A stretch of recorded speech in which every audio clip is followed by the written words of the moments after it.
3 साल बाद पता लगता है कि आपका 1 लाख रुपया वो कहते साहब आपका 36,000 क्यों बचा हुआ है। 1 लाख रुपया आपने दिया था, 4 साल बाद 5 साल बाद आपको कहा जाता है कि वो 36,000 बचा है। क्यों साहब आपने ये कहा था कि मार्केट में आपका हमारा पैसा लगाइएगा, घाटा हो गया। लेकिन वो भूल जाते हैं। और मैं आपको जागरूक करना चाहता हूं इस बारे में कि हमने आपके पास अपना पैसा इसलिए लगाया था कि आप विशेषज्ञ हैं। आप वो विशेषज्ञ हैं जो हमारे जमा किए धन की रक्षा करेंगे, उसको बढ़ाएंगे। यदि आपने नहीं बढ़ाया तो ये पार्ट हमारा नहीं है, ये पार्ट आपका है। जब वित्तीय संस्थान, बैंक, सरकारी बैंक आपको कम से कम साधारण ब्याज बचत खाते का या आपकी एफडी का दे सकते हैं, मिनिमम गारंटी दे सकते हैं, तो वो विशेषज्ञ जिन लोगों पर विश्वास करके हमने पैसा लगाया वो किस वजह से फेल हो गए? मात्र इस बात के लिए कि हमने आपको इस बात का अधिकार दिया था कि आप हमारा पैसा मार्केट में लगाएं, और मार्केट में लगाने का हमने इतना अधिकार आपको नहीं दिया था कि आप जो है उसको समाप्त करा दें। तो ऐसे मामलों में जागरूक होना पड़ेगा। आप लोगों को जिसके साथ ये था वो होता है, आप उसमें उपभोक्ता है, वो आपकी सेवा प्रदाता है, और यदि उन्होंने सेवा में कमी की है, एफिशिएंसी इन सर्विस उनकी है, तो आपको इस बारे में हमारा जिला फोरम, जिला राष्ट्रीय राज्य आयोग और राष्ट्रीय आयोग इसमें आपकी सहायता करेगा, और आप उसके लिए उपभोक्ता के रूप में आइए और जागरूक होइए। और भी बहुत से दृष्टांत ऐसे आते हैं। अज्ञान व्यक्ति को जानने वाले की बात हुई थी जिसने पैसा लगाया।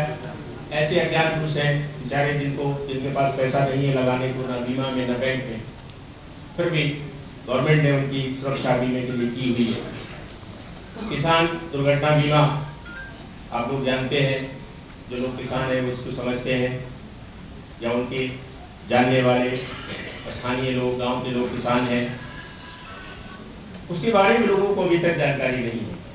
इतनी बार हमने देखा है कि किसान बीमा के मामले में किसी ने क्लेम ही नहीं किया है। किसान दुर्घटना हो गई है, कोई क्लेम नहीं करता है।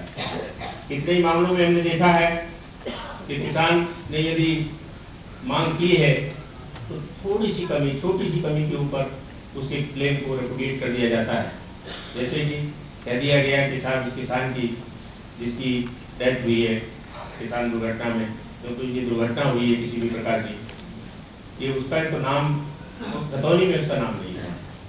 हमने कितनी बार पूछा कि भाई जिस जमीन के बाबत जिसको किसान कहा गया है, क्या वो जमीन किसी और की है? इसका कोई जवाब नहीं है। यदि उसका नाम खतौनी में नहीं आ पाया है, उसके बाप दादा का कोई नाम अभी चला आ रहा है, तो इसके माने ये नहीं है कि वो जमीन किसी और की हो गई, और इस आधार पर उसका नाम खतौनी में न होने की वजह से उसके क्लेम को रेपुडिएट नहीं किया जा सकता है। वहां पर वो उपभोक्ता यदि जागरूक हो तो उपभोक्ता संरक्षण अधिनियम के अंतर्गत बनाई गई उपभोक्ता अदालतें, चाहे वो जिला स्तर पर उपभोक्ता फोरम हो, राज्य स्तर पर राज्य आयोग हो, और राष्ट्रीय स्तर पर राष्ट्रीय आयोग हो, इसमें हमेशा आपको हेल्प करेगा। और आप स्वयं और अपने आसपास के जानने वालों को सबको इस बारे में जागरूक करें। छोटी छोटी बातों पर भी जहां आपको सेवा मिलती है, सेवा नहीं दी गई है, वहां पर आपका एक बहुत बड़ा अधिकार है जिसको आप मांग सकते हैं, और हम उसको दिलाने के लिए तत्पर हैं।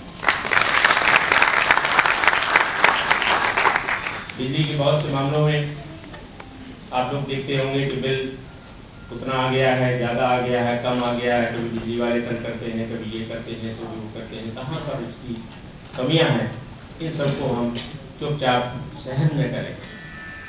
जिस विभाग के अधिकारियों कर्मचारियों की वजह से हम कोई नुकसान उठाते हैं, एक अपने अधिकार को हम जो है मांग नहीं पाते हैं, उनसे कह नहीं सकते, उनसे डरते हैं, ऐसे अधिकारों को मांगने के लिए हम चाहेंगे आप लोग जागरूक हों। और आपका बिल यदि गलत आया है, बिजली वाले आपको तंग करते हैं, तो आप आइए, हम उसको जो है केवल चोरी के मामलों को छोड़कर, बिजली की यदि चोरी हो रही होगी तो उन मामलों को हम टेकअप नहीं करेंगे, क्योंकि उसके लिए अलग से व्यवस्था है। लेकिन अन्य जितनी भी व्यवस्थाएं ऐसी हैं जिनमें आपको परेशानी हो रही है, आपको अधिकार आपका नहीं दिया जा रहा है, आप आइए, हम उसमें आपकी सहायता करेंगे। ये सीमाएं हैं छोटी सी, लेकिन अधिकार आपका बहुत वृद्ध है, इतना बड़ा अधिकार है जिसको हम जान नहीं पा रहे हैं। यदि हम इसको जानने लगे तो हम देखेंगे कि हमारे कितने अच्छे अधिकारों का हनन हो रहा है, अज्ञानता की वजह से हम उन्हें नहीं पा रहे हैं। यदि हम